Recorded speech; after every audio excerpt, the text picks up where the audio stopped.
My name's Levi, probably better known as my producer and DJ alias Sahar, and the Random Rave Project have got in touch with me to discuss my forthcoming EP on Paradiso Records. And just to give a brief rundown of the tracks, how they were made, and I met Adam a few years ago who runs it, better known as Reese, and he used to release like disco kind of stuff, which wasn't really the kind of thing I was into. And then I heard Adam's Ionopolis EP, which is really good, and I messaged him about it, and he said, yeah, so this is the new direction that the label's taking. Just happened to take those two, but I can see why, because they're two of my favourite tracks of my own from the first 5 or 6 years of producing, so I was glad to see them come out as well, really. So I'll get straight into it. So yeah, so basically there's a kick drum, and I've just had to change the name of the kick drum actually because I stole it from someone's track and I didn't want it to be in the video. Yeah, so basic kick drum sound. I mean, I don't know what drum machine it comes from. There's some 16th hi-hats, and there's actually 2 channels of this. I think one is a stereo panning and just straight closed hi-hat, and the other one has a lot of modulation on the decay time, which is very important for making your track move and carry it. And also I'm a massive fan of 16th note hi-hats in my track, especially try and avoid, you barely hear open hi-hat in many of my tracks, as the carrying force is usually like a 16th note one, and maybe you'll get an open hi-hat every now and then, but anyway, I'm waffling. And we have these open hats that they're not like an off pattern, they're if I show you it in the context of the track.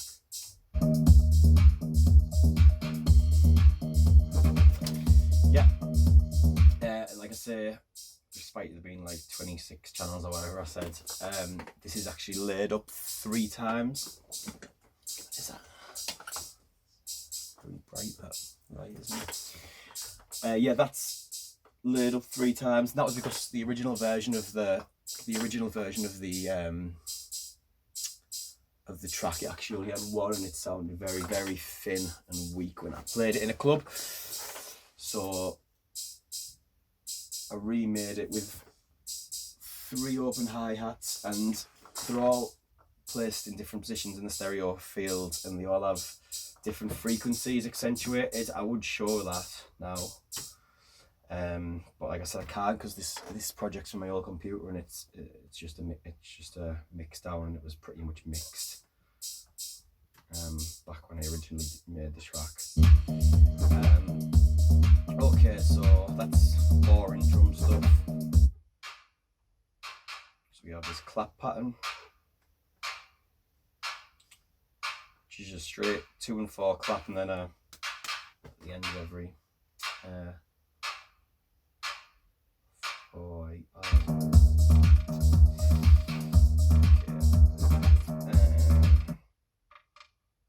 Little perk noise that comes in every now and then.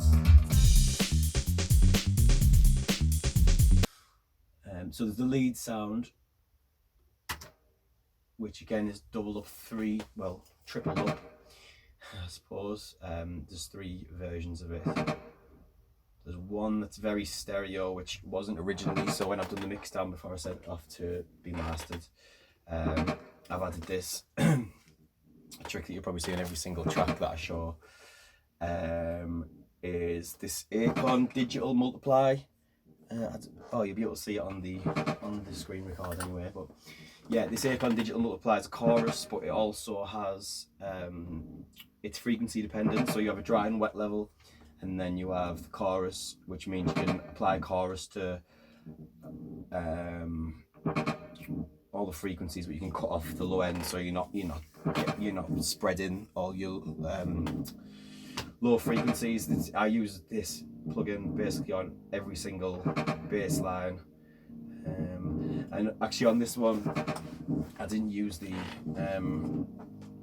I think it's Brainworks control, where you actually really tighten up that low end, which I always do. So basically on every bass line I use chorus on my upper settings. It just sort of smears it across the stereo field and makes everything, it's stopping it sound. It stops it sounding so linear and right down the middle. I like smearing. I like smearing sounds across the stereo field, really.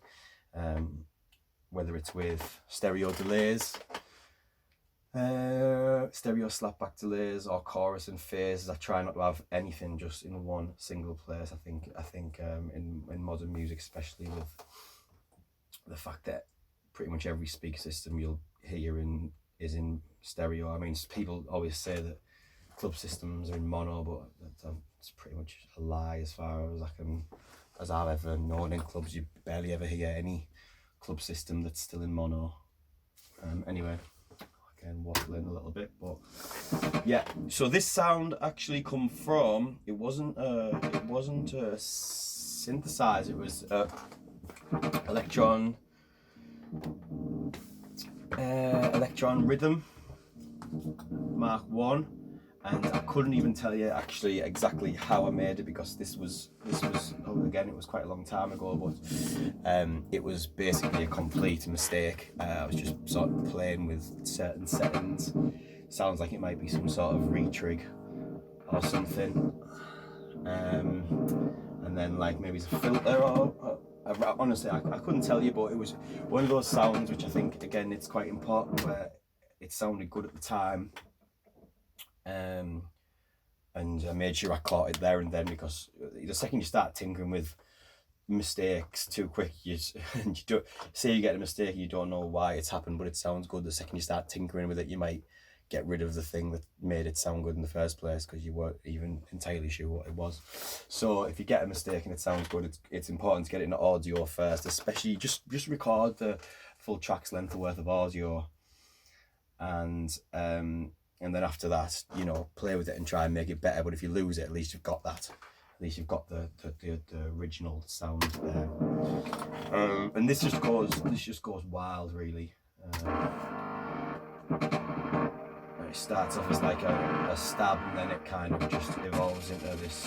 I mean, turn it up slightly.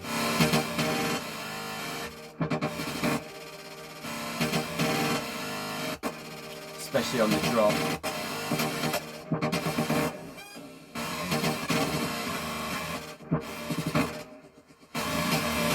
It's just pretty gnarly. Sounding lead. Okay, so there it's a stab. Yeah, when I showed my brother this track, he said it sounded like dial-up internet ran through a distortion pedal, which I thought was quite funny. Which, you know, yeah, pretty evil, pretty accurate. And then we have some other synths. This like rolly, I suppose it's a ARP or a sequence, like quite a bubbly high-end sequence.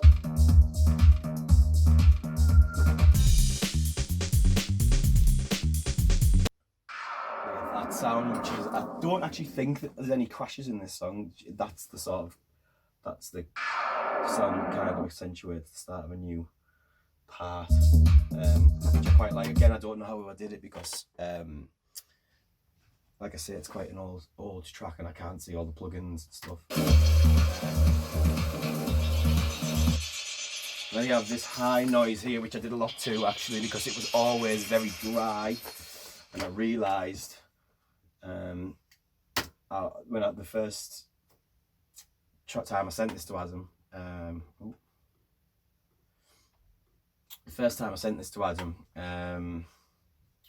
it sounded like this. I'll show you what it sounded like anyway.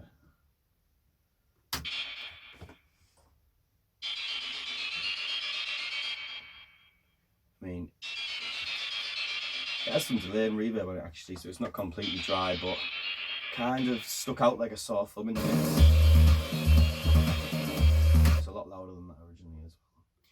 So then I used this Portal plugin, which I use all the time to add some. It's basically a granular effects process. And it just sort of gives this loads of shine on the top, and also it just adds a little bit of weirdness to the sound rather than it just being the linear. That sound was from the analog rhythm as well, like a pitch. I think like a pitch I left on like a hi-hat maybe or something, and then ran through some effects. We have main clap, and I think we also have something else that comes in. Yeah, a snare that fades in, which I only just saw when I was prepping this video. I had no idea that happened in this track.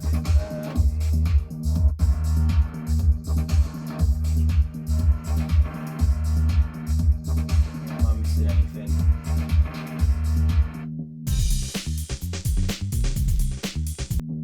Yeah, that just says low mid roll. It's more like a high bass line, low mid. And it's just a SH101 through a Yamaha D5000 delay, which I don't have either of them anymore. I have the Behringer 101 now. And that's just, again, it's modulating throughout the full track. This is what I do. I tend to, especially now, I never used to at the time because I never had as much hardware, but now I have, the way I work is I have all the machines running at once because I'm so easily distracted by computer screens, and as soon as it's been put into print, as soon as I've tracked the audio, that's when I end up stuck in the loop and just looking at it. So I tend to have a finished track now on my machines, not with a song sequencer, but just in terms of like patterns, so like 16 to 64, probably 64 steps, especially on the octave track. And I'll have different synths, I'll have different melodies and stuff worked out on them, and then I'll just print it, just track one machine at a time, so everything will be running. And I'll have the Micro Freak, we can't see, but it's here, the Micro Freak, which is pretty much always next to me. I'll have a lead line on that, and I'll just say the track's 7 minutes, and I have an idea on the computer where I'll just print the kick drum in, decide where the kick drum's going to come and go, and I'll record that for the full length of the track, what I want it to do, and then I'll move on to the next machine, and then that's basically how I work these days, and it's so much faster than doing it in the box really for me. I don't think there's much else. There's this there's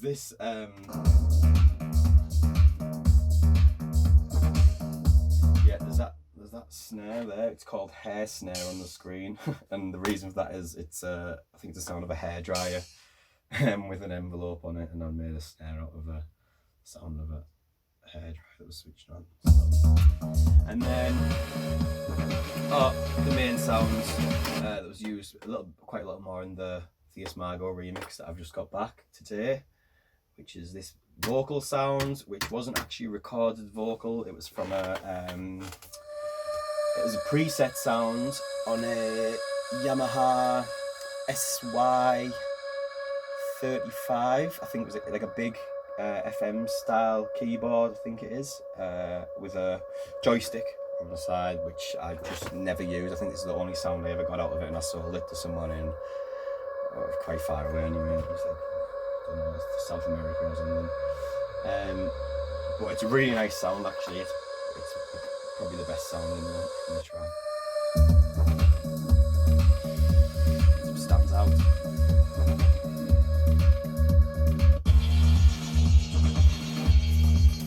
Yeah, so the breakdown's pretty typical of especially my older tracks, but I pretty much there's pretty much have this, did I say the breakdown? The layout of the track, is pretty, the layout of the track's pretty typical of my song layouts, especially in my earlier. So there tends to be a smaller breakdown about the middle of the track. Then I always leave the big breakdown quite close to the end, which I'm trying not to do anymore because, you know, you're going straight out with your big breakdown and drop into your mix out. And I think it's quite good to have a track carry on for a bit and go a bit mad after the... This is where it all goes mad. And yeah, quite a weird thing in this track as well, actually, which I don't normally do, is the first drop just goes absolutely mad still. Normally the breakdown would be big, then on my drop it'd sort of bring everything back down, really, the kick drum coming back in, sort of the other elements leave, whereas this, it just goes mad for a few bars, and then after that it goes, which is quite brilliant.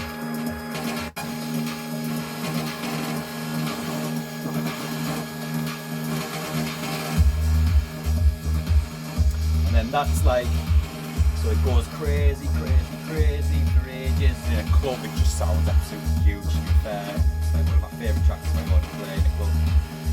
And another breakdown, and then sort of back into normality, ready to mix in the next tune. Yeah, I'd say that this track's probably the most club orientated on the EP, in terms of the fact that you can't really listen to this in the house. It's like, it's pretty much strictly club use only kind of track, but it does work. So anyway, that's Mantra. Another thing about this track, I made it, it's called Mantra because I made it the week after I went to see Michael Mayer at Mantra Warehouse in Manchester, and I wanted to make a track that I felt like was similar to the warm-up set, the kind of tracks that he's playing in the warm-up set. And I think that's quite an important thing. Like, you always make your best tracks just after you've seen a DJ that you like or a performance that you appreciated, and really, rather than going and copying the artist, you should just do it from the memory, because you'll get something out of it that's unique, but also in the vein of the type of thing that you were trying to what's the word? Trying to do, basically.